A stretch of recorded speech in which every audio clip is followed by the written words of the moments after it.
Ayun, good morning mga boss. Araw ng Lunes ngayon.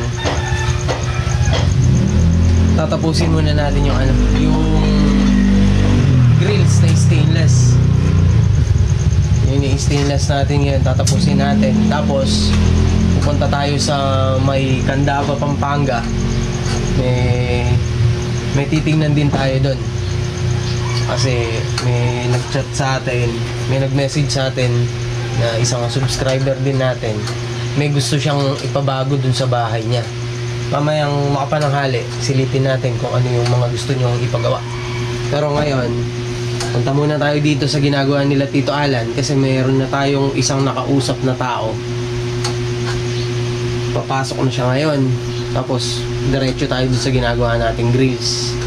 Yan. Punta muna tayo dun mga boss. Ayun mga boss, nandito na tayo.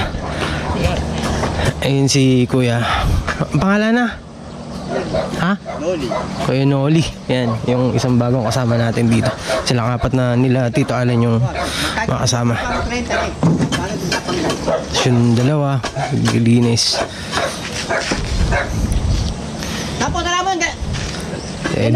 Si Edwin kasama natin doon sa kabila.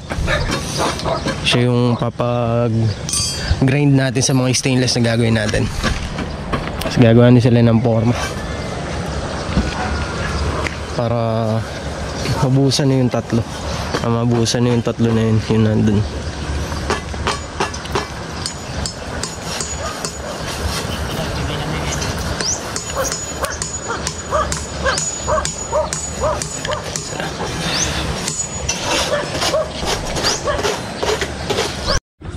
Papaayos na natin yung mga medyo nakalimutan nila yung high window dito para sa ano natin, sa may lababo.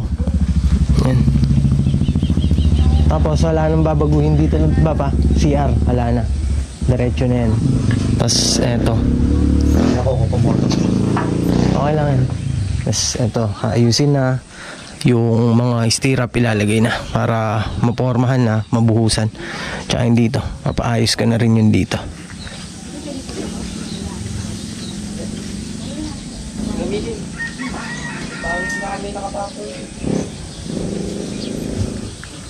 Tapos mamayang makapananghali, punta tayo sa Pampanga, Candaba, Pampanga, para matignan natin yung pinapagawa dun.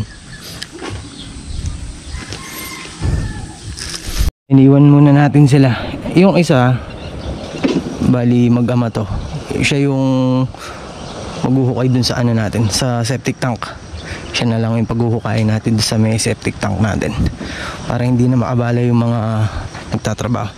Dito gawin yung septic tank natin, dito natin ilalagay yun sa labas. Tsaka na natin papahukay yung pagka medyo maano na yung trabaho rito. Konti na lang sa baba. Pagka halos nasa taas na, para hindi na lang sila nagkakaanuhan dito. Hindi na naaabali mga nagtatrabaho dito sa baba. Yan. Ito muna tayo dun sa ginagawa nating grills. Yan. Oras na. Ayun mga boss, nandito na tayo. Nandito na rin pinsan ko, siya na yung magtutuloy dito sa may pintura. Papasamahan na lang natin kay Edwin. Pinapagayak lang natin kay Edwin yung mga gagamitin natin. O sila na yung magpipintura. Tutuloy na yung pintura dito. Si Edwin yung magiging labor muna niya habang nandito si Edwin. Pinturahan na lahat yan para lumitaw na yung pinaka-design ng kisame niya. Trabaho na muna tayo mga boss. Ayun mga boss, ano na natin to, i-babapping. Okay na yung gantong design, pwede na siya dyan, okay na yan. I-babapping na lang natin para mamaya makapananghali, makapunta na nga tayo doon sa may Candaba. Tingnan natin. Tapos sila na yung sa pintura. Ayun mga boss, ito na ginagamit natin, yung flap disc. Pero inuna ko siyang gin-grind kanina sa sa grinding disc para maalis yung masyadong makapal na pagkaka-weld, para mas mabilis lang natin siya maibapping. ganun kasi yung proseso ng pagbabapping na ginagawa ko. Kasi kunyari, eto, ayan yung mga malalaki na yan. Gagrinderin ko muna siya ng grinding disc. Tapos ayun, flap disc na gagamitin ko. Tsaka sabay pag napatag na siya, bapping na. Bapping soap, bapping wheel na gagamitin ko. Ayan, ganun.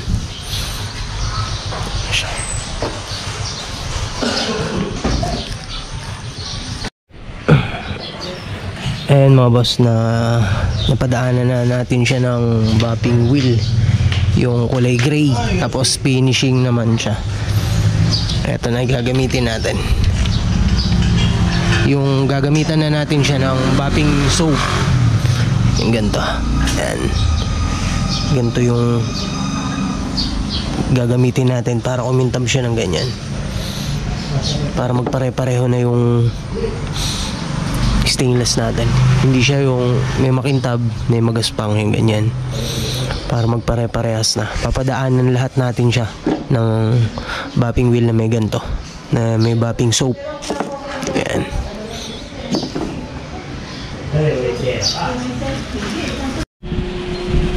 Ayan mga boss, punta muna tayo sa sa may Candaba, Pampanga. Tingnan natin yung pinapagawa nila ron. Sagditan natin para makita natin kung ano yung mga dapat tanggalin or baguhin dun sa gusto nilang ipagawa. Muna tayo dun mga boss. Ayun mga boss, bali malapit na tayo. Hahanapin na lang natin yung eksaktong lugar nila. Ito kasi yung pinakabayan. Pangalawang tulay.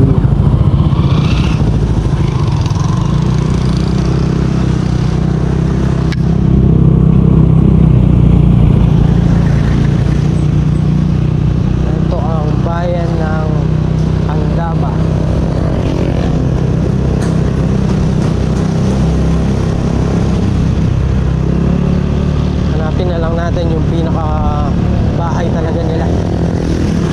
Tao yung nagpupunta sa akin, naghahanap ng trabaho. Gusto ko matulungan ko rin sila, makabigyan sila ng kahit paano, mabigyan sila ng mga trabaho. Nangungulangan sila sa pang-araw-araw nilang gastusin.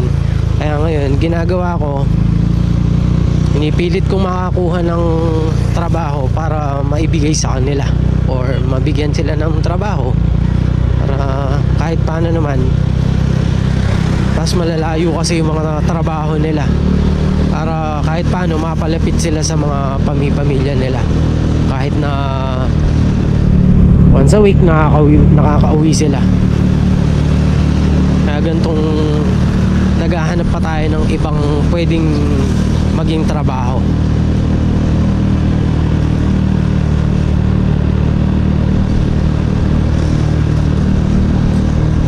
Ito yung bayan, yung pangalawang tulay na sinasabi.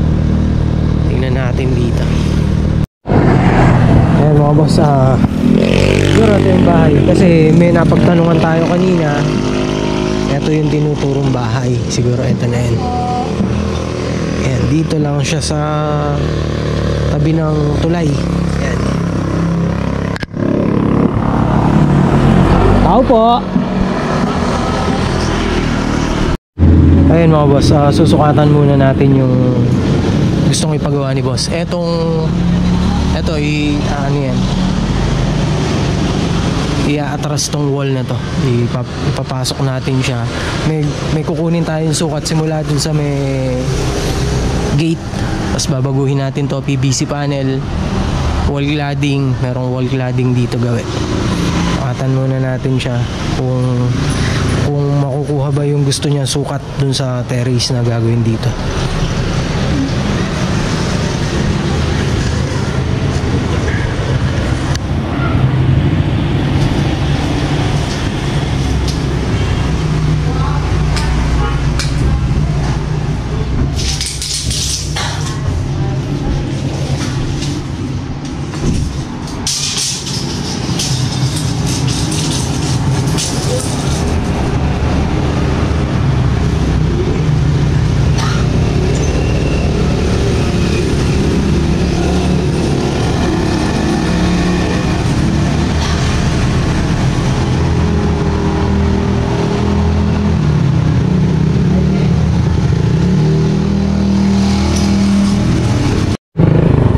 mga boss, uwi na muna tayo.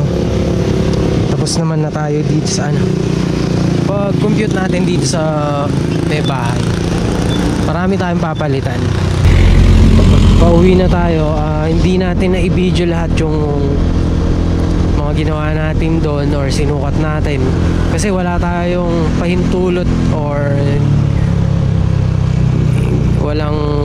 hindi tayo nakapagsabi dun sa may-ari ng bahay na magbibideo tayo. Kaya yun lang munang mga ganong klaseng pag-video, yun yung nagawa natin. Sana magkaayos kami sa magiging trabaho para yung mga ibang kasama natin or sumasama sa atin mabigyan natin ng trabaho. Kasi bali ilan yung mga naghihintay, nakikiusap sa akin na sana maisingit ko sila sa trabaho. Eto, sana makuha din natin to para makapagbigay tayo ng trabaho sa mga ibang nangangailangan din ng gustong magtrabaho sa atin.